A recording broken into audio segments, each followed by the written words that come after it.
Welcome to the Cabral Concept, where board-certified naturopath and integrative health practitioner Dr. Stephen Cabral shares how he was diagnosed at the age of 17 with a life-altering illness and given no hope for recovery. It was only after studying and traveling all over the world did he discover how to combine ancient Ayurvedic healing practices with state-of-the-art naturopathic and functional medicine to fully rebalance the body and re-energize it with life. It's time to discover how to get well, lose weight, and finally feel alive again. And now, here's your host, Dr. Stephen Cabral. Welcome back, everyone. Great to be here with you today. Can't wait to get into today's intermittent fasting show on our Total Wellness Tuesday here on the Cabral Concept. What we want to go over today are the big differences between alternate day fasting and intermittent fasting. This is super important because they're not interchangeable. So I did a show just a couple weeks back on the difference between intermittent fasting and calorie restriction. Huge differences there. In the past, I've done a show on 5-2 dieting. That's a little bit like alternate day fasting, but not the same. So I'm going to link up those shows so that you just get more and more knowledge about this whole field about nutrition. Because remember, the answers are absolutely out there for you. So I want to just make no mistake about it, because I get well-meaning comments on social media, and I get it. I understand where people are coming from. But when people say, intermittent fasting didn't work for me, I often ask, well, it's like, what type of intermittent fasting did you do? Did you do one meal a day? Did you do 1 day a week? Did you do what we're going to talk about today, alternate day intermittent fasting? Were you just looking at going low carb? Were you looking at your macros? Because people have different definitions of these things, but if we're not all talking the same language, if we're not speaking the same language, we can't help each other in terms of getting results. It's the same thing with functional medicine detoxes.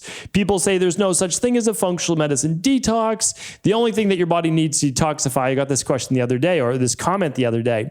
And again, I don't know if people are just, on the internet, just be like, hey, I don't have anything better to do. Let me just, put in a comment about something negative. Again, I love positive comments. I ask for them. I appreciate them because I love getting your feedback. And I love feedback. that's the truth, because we've done, today's podcast episode 2055. So 2055 podcasts, and the majority, 80+% are based on your feedback and your questions, which became a show.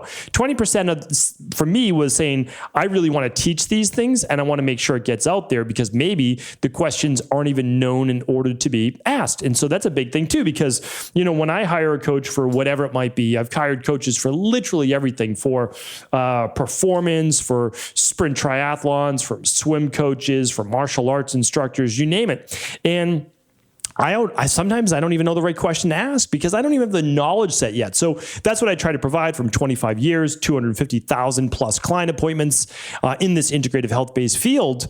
But the truth is that I want your feedback, no doubt about it. Getting back to our friend who asked the fasting about functional medicine, well, your liver only needs to detox alcohol and drugs. Well, of course, that's not the truth. This person's coming just from a different level of knowledge, where maybe they don't want to expand, maybe they don't want to grow. But I know if you're listening to this show, you know that there's so much more to it. So what we've spoke about in the past is the 5-2 diet. I'm going to link that up today at 2055. So StephenCabral.com/2055. We've talked about intermittent fasting, lots of shows on that. I will link up that main podcast page there.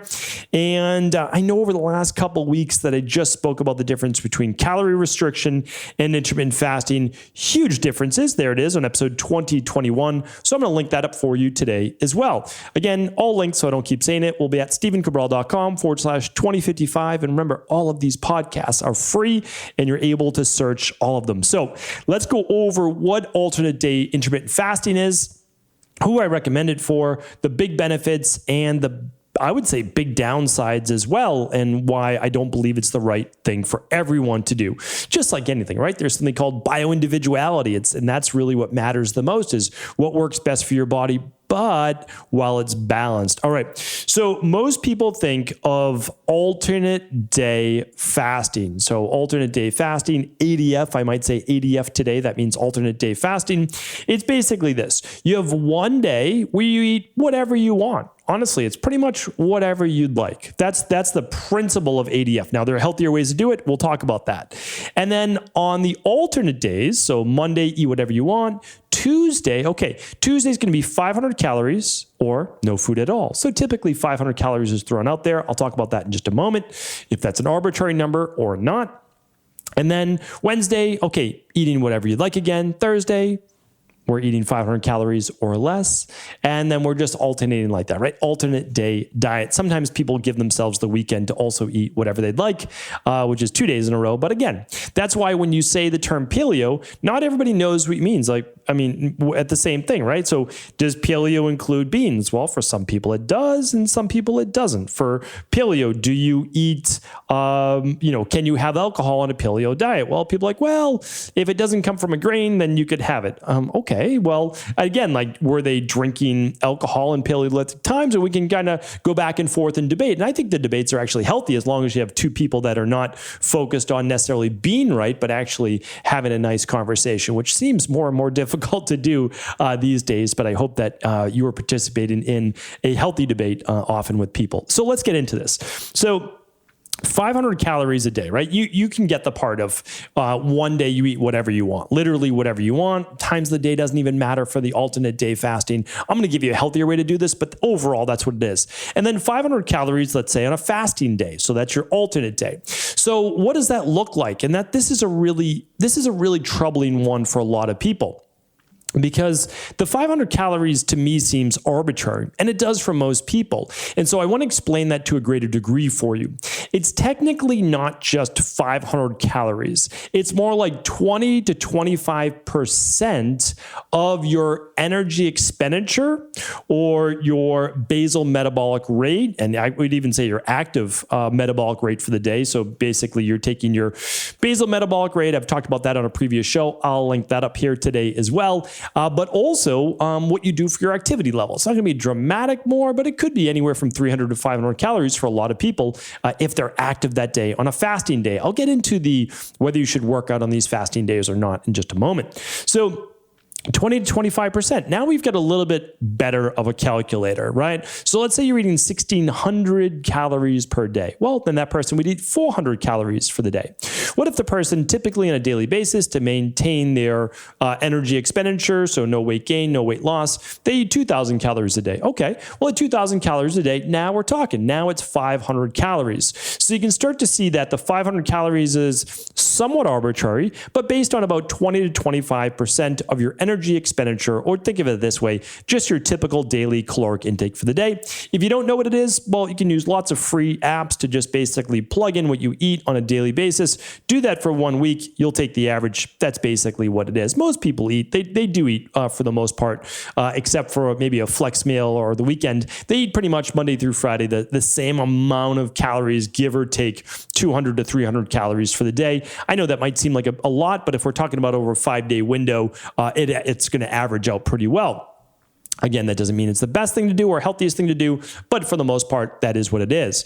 So on the 500 calorie or less days, because most people are probably eating 2,000 calories or less per day, again, not saying everyone is, but you'll be at a 500 calories. Now, here's the important thing, because a lot of people are doing a high fat, lower carb diet. Now, if you are doing that, you really can't do that on a fasting day that is only 400 to 500 calories. And I want to give you a very simple reason as to why. Every tablespoon of fat, let's take a tablespoon of butter, tablespoon of coconut oil, a tablespoon of olive oil, a tablespoon of avocado oil, whatever your favorite fat is. Well, if we just take 1 tablespoon, it's approximately 120 calories per tablespoon. Pretty simple math. We're looking at just about, well, let's just keep it at that, 120 calories per tablespoon. All right. So if we have 2 tablespoons, you know tablespoons are pretty small, right? So a tablespoon per 120 calories. Well, if you have 2 of those, you're already at 240 calories. So if you're looking to do 1 or 2 meals on your fasted day, your 500 calories or less, all you can have at each one of those 2 meals is literally 2 tablespoons of olive oil, right? So that's not the best way to do it. Now, let's juxtapose that against the 2 meals a day where you can actually have 3 to 4 ounces of protein. Okay, your choice. It could be vegan-based. It could be paleo-based, fish, whatever you like. And another 2 cups of vegetables. Believe it or not, you could have that as a meal. You can't add fat to it, but you could have that as a meal and you could actually have that twice for the day. Or you could simply do a mid-meal, which is going to be around, let's say 12, 1 o'clock for good digestion. And you'll double that. You'll do somewhere around 6 ounces of protein. You could actually add maybe 1 tablespoon of olive oil at that meal, 2 to 3 cups of veggies, and believe it or not, that's just a 500 calorie meal. So that would work for most people. Now that you know how to do the fasting days, and again, you know the other days are basically just eating whatever you want. So now why would someone do this diet? Well, there's been a good amount researched and written on this. And so a lot of people find this type of diet easier to stick to, meaning like they're going to eat normally, however they want to. Like literally it's the person who doesn't want to diet. And on Monday, Wednesday, Fridays, and let's just add maybe a Sunday to that and then start to alternate after that. Okay, they're just going to eat whatever they want. That's it. They're going to have the normal wake up, have a muffin, have their coffee, whatever it is that they eat. And then at lunch, they're going to have maybe a sandwich from down the street. Maybe they're being good. It's a side salad. And then let's say they do a cookie mid-afternoon, and then they do dinner, and dinner might be, I don't know, like it's going out to dinner, and it could be pasta, it could be whatever they'd like, and maybe it's a glass of wine, right? Okay, so that's what they're doing. And again, I'm not saying that you should eat that way, but I'm saying it's this diet is best for that person that says, okay, then the next day, well, I'm just going to have a piece of salmon, 2 cups of broccoli, and I'm going to do a little bit of olive oil on top with some sea salt and pepper. Okay, great. And like that's their 1 meal at lunch the next day.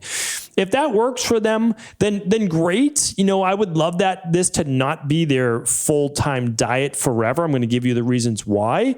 But believe it or not, it does work for a lot of people because they say, okay, I'm going to eat how I normally would the Monday, Wednesday, Friday, Sunday, and then alternate the days with just 1 meal, let's say. It's probably easier to do 1 meal and then just drink lots of water, some coffee if you would like, especially the first half of the day, ideally not the second half of the day, or some tea. And that should just be 0 calories, so black coffee, water without any sweetener, and no fruit juice, anything like that, not even any vegetable juice. And then you could do your teas if you'd like as well. Herbal teas are great because there's no caffeine in them. So when doing the ADF diet, the alternate day fasting diet, there's actually some good research in terms of cardiovascular benefit, heart health, autophagy, which means kind of cleaning up the body of cancer cells, etc. But I don't want you to believe that this is actually better than intermittent fasting, which I'll get to in just a moment. So here's the thing though. This is one big benefit to alternate day fasting, and I do want to share this with you. So if you look at calorie restriction alone, which by the way, most of the research beneficial research attributed to the alternate day fasting diet is actually based on its ability to reduce calories for the week. So I just want to throw that out there, that when you are only doing 500 calories for 3 to 3.5 of those days, right? If we're looking at the average of a week because it's alternate day. Okay, well, you're taking down your calories, 1,500 if you're on a 2,000 calorie a day diet. So you're taking them down 1,500 times 3 minimum. So that's 4,500 or so. Take it up to a little over 5,000. So if you look at it, you're taking your calories down over 5,000 calories per week. Okay, so that's considerable, and that does stand for something. That does mean something because calorie restriction does help. It can hurt you as well, and that's why I want you to check out my show on that. But what I'd like to say is this, is that if you do an ADF style diet versus just calorie restriction, which is lower calories every day of the week, there was a really great study, and I'm going to link up the studies as well, that an ADF diet actually preserve the majority of your lean body mass, which is your muscle tissue, which is responsible for your metabolism, right? Because the more muscle you have, the more calories you can actually eat, because you burn more calories on a daily basis, especially when those muscles are used during exercise. So it only allowed for a 1% reduction in muscle mass, which is pretty significant. It really is. I know there's multiple studies, 12 weeks and 24 weeks, but a calorie restriction diet, the subjects in the study dropped 6%. Their metabolic rate decreased by 6% when it was calculated based on lean body mass. So a calorie restricted diet for a long period of time is really not good for anyone. 21 days, 28 days, I could be okay with that, but longer than that, definitely not okay with it, because it is going to be a great detriment to your thyroid, to your adrenals, to your overall lean body mass. So an ADF diet is definitely superior to calorie restriction on a daily basis. Now, what are some of the drawbacks for an alternate day diet? The big one is this: people are hungry. So they're hungry on the fasting days. And one of the reasons why is two hormones called leptin and ghrelin. I'm going to do a show next week, so definitely stay tuned for that. I already planned that one. And that one is on leptin resistance. And then the following week, I'll do a follow-up to leptin and ghrelin. And I'll link up my previous podcast on leptin and ghrelin here today as well. But the problem is that you have to control leptin and ghrelin. These are two fat-burning hormones. I'm not going to get too deep into it today, but the more hungry ghrelin, the more hungry you are, the more that hormone saying you need to eat, and it can actually start to promote more fat storage. So not a huge fan of that. It is one of the drawbacks of the ADF diet. Some people, though, do get used to this style of dieting, and so they do much better with it. They basically help to better reset their leptin and ghrelin levels. Their body gets used to this style of diet, however, not for everyone. All right, there's definitely some hormone flux during this type of diet. On your fasting days, many people will produce higher levels of cortisol when their body starts to drop into a lower blood sugar-based state. More of those fight or flight hormones are released, cortisol and norepinephrine being two of those, and that could also negatively affect the thyroid. Okay, we talked about leptin and ghrelin. There does seem to be at least a greater propensity for binge eating the next day. So if you fasted and you only ate 400, 500 calories, the next day your body might be looking to rebound and get some of those extra calories back in. Didn't happen to everybody in the study, but certainly happened to some. And let's see, this was a year-long study, and it found that the adherence to following an alternate day fasting diet, where the calorie intake was reduced to just 25%. We talked about that before, of your daily calories, was not actually superior in terms of adhering to it than an overall calorie restriction diet, which I've already said is not the best out there. Lots of studies on this, about a half a dozen to, let's say, 8 studies just on the adherence. And the last one was on body composition. So people following the alternate day fasting diet, honestly, for the diet on the fasted days, it didn't seem to matter whether it was high or low fat. So that was interesting as well. The macros didn't seem to matter too much. What seemed to matter was simply reducing the calories overall, which makes sense because that was the conclusion of most of these studies. So my conclusion, what I'm recommending from an integrative health practice perspective of functional medicine, functional nutrition-based practices, I don't believe that this is a healthy style of eating. I don't believe that eating a greater amount of food on one day and then not eating the next day and then eating high the next day is great for overall stress on the body. It's a hermetic stressor every other day. If you're adding exercise to that, you're not getting enough sleep. It's not exactly ideal. Plus, the whole thing about healthy eating is to get into healthy eating habits. This is having to do different things on different days. What I teach inside of my practice to other integrative health practitioners, and obviously my private wellness practice, is that you want to get into a nice routine, a routine for sleep, a routine for exercise, and of course, definitely a routine for nutrition, which means your breakfast is pretty much within a half hour of the same time every day. Same with lunch, same with dinner. And there's definitely some flexibility within that, of course. But whether you're doing 12 hours a day for an intermittent fast, 14 or 16 hours or so, most people can find a really nice window within that. They actually better stabilize their hormone levels, adrenal, thyroid. They better stabilize leptin and ghrelin, so they're burning more body fat. Again, that's proven as well. And the other thing is this, is they're setting up a better, healthier relationship with food, because you don't want to go really...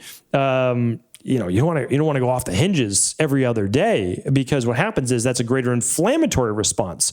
So what you really want to do is focus on the why behind your healthy eating. I'm eating a healthier breakfast. Here's why. I'm eating a healthier lunch. Here's why. And a healthy dinner. Here's why. That's so important. And then, of course, teaching it to your children as well. So I recommend picking your favorite intermittent fast, 12, 14, 16 hours a day. And then what most people, I shouldn't say most people, what I recommend for a lot of people in my practice is that they do a once a week longer intermittent fast. And I have a podcast on that as well, the 1-day reset diet, where you're simply going from dinner one night to dinner the next. So you're eating every day, but for what I do is 3 out of 4 Mondays a month, I stop dinner Sunday night, and then I don't eat during the day on Monday, and then I have dinner on Monday night again with my family. This allows me to get a full 24-hour day of autophagy, and really I believe it's the best of all worlds. That's also a day that I don't need to necessarily make it a hard workout day, or even any workout at all if I don't want. So it's a much simpler way of doing this. You're going to get much more benefit in the long run. And again, I'll link up those previous shows. So hopefully that was helpful today. Alternate day dieting, calorie restriction, intermittent fasting, and intermittent fasting with a 1 day a week longer fast. So many more shows. If you're new to intermittent fasting, I can't recommend enough. Just going to stephencabral.com/podcast, swipe the little graphics at the top, click on the intermittent fasting podcast, and you'll get plenty more shows. Take care, everyone. Hopefully this was helpful, and please do feel free to share this with anyone else you believe it could serve. Thanks so much for tuning into today's show. It was a real pleasure being able to spend these past 20 minutes or so with you. And before you go, I want to make sure that you are always up to date on what we have going on over at Equalife, which is our integrative health, functional medicine-based virtual company, helping people all over the world in order to be able to rebalance their body, get to the root cause of what they're suffering from, and then go on to live the life that they love. So what I want to do is just share with you really simply, we're giving away one of the most popular products we have in order to boost the immune system, keep your immune system healthy all fall and winter long. And that is a functional medicine zinc. That means it's functional medicine formulated. So it's formulated to actually work. It's formulated to have the exact dosage that it says in the bottle, and it's been third-party tested. So we are giving you a 25 milligram zinc picolinate product called FM Zinc, completely free on us. It is 60 capsules, so it will last you 2 months. This is a $30 value, completely free on all qualifying orders over $129. And yes, this ships worldwide. Head on over to stephencabral.com/zinc for this particular offer. Again, that's stephencabral.com/zinc and get your free bottle while supplies last.